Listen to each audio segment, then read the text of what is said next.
to the Entrepreneur Power Hour. I'm your host, Kareem Maize, and today we have an exciting and fun topic. Don't get too excited yet. Don't jump out of your seat. You might get hurt, and then I'd feel responsible. But today, we are talking about the most important aspect of business, in my opinion. That's finding the right business partner. Finding someone who will commit to what you're doing, who can see your vision, who not only can see your vision, but can bring different skills that you may not have to it and create it bigger and bigger. And there's no limit to how many awesome business partners you can have. Like today, I have James Smith, Francis Richardson, Dan Sissick, Bill Maybauer, and I'm super excited to ask them because this is a question that's always got me. Because I want to know when I'm online and I'm talking to different people or offline and I start to create these relationships in my business and I find different people, how can I know who's going to be a truly great business partner, who's going to stick around and do the work and help me to the end of it? And once I find that person, I also want to know, how do you keep them? So share your stories, your thoughts, your ideas, comments, questions, and insults. What do you think, Mr. Dan? I was going to say, for me, it's got to be someone who I can get along good with, and I can actually and easily bounce things off of, and they already know kind of, where I'm going with my thoughts and where I'm headed. But they can also point out where, oh, wait a minute, did you think about this, or did you see that, or, how about this, or, kind of throw some of the things that I didn't fully pick up on before, but also somebody that's got, strengths on their own side. Like, I've got a friend of mine, she and I have worked together a lot over the last 3 or 4 years, doing collaborations and stuff like that. She and I work good together, and once we get some more things ironed out, we'll probably start working together again. It's just finding somebody with that right mix, and that like you and Chris, you two kind of gel good together. You can temperament each other out and kind of keep each other on that path of where you want to go, knowing what your vision is for your business that you two have started up. That's kind of what I'm looking for me, is finding people that have that same type of mentality that I have.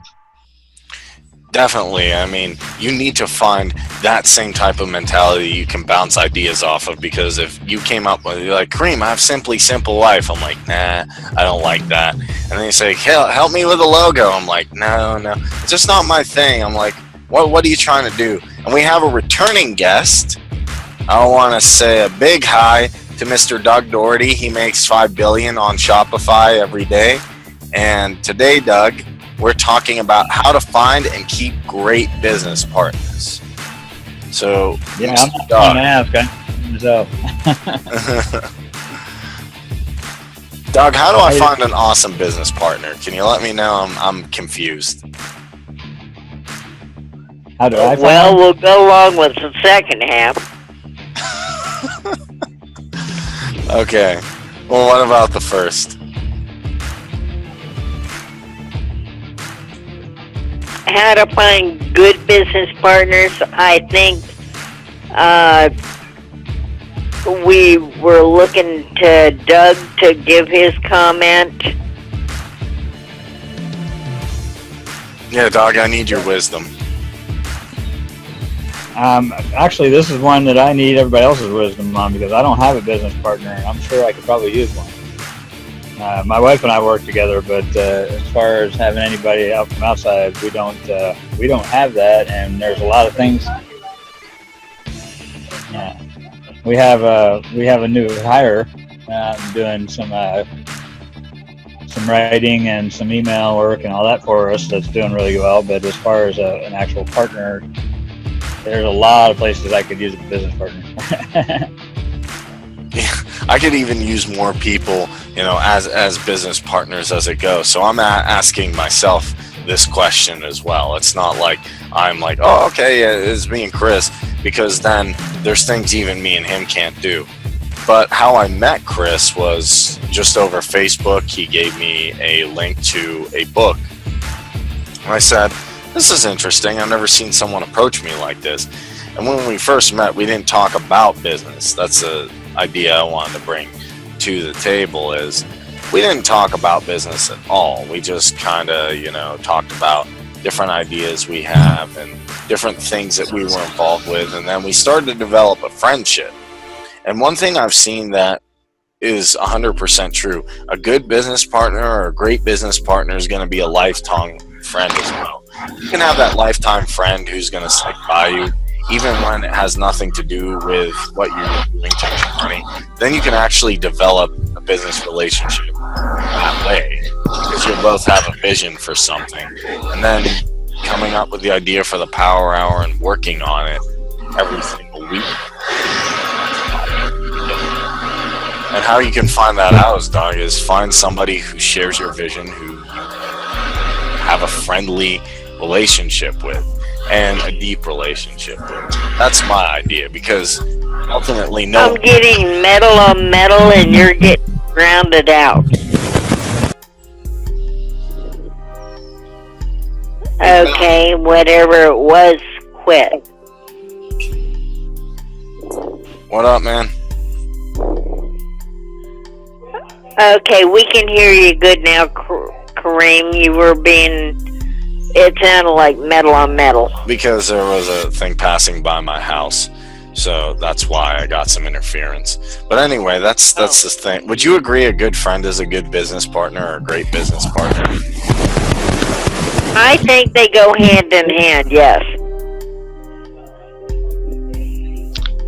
I'm going to say yes and no. Okay. Because... Would you care to elaborate on that? How can it be yes and no, then?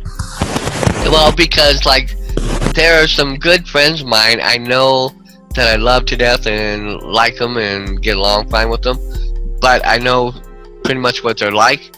And I know we would not get along when it comes to business, or even say, having other family members, be involved because of, things like that. So I think there's times when you have to kind of really look at what is going to best fit what your business is about, and look at it from that point of view, not just because you really like somebody or get along with somebody. They've got to be able to, bring some real strengths and abilities and things of their own that they can input into the business, so that way that it's they're going to actually have some added value to what you're doing. Like I said, there's just I readily admit they're just people. I don't think a lot of times that family makes good business partners. Well, I even have friends, really good friends. Bedfellows, they say, be careful who your bedfellow is because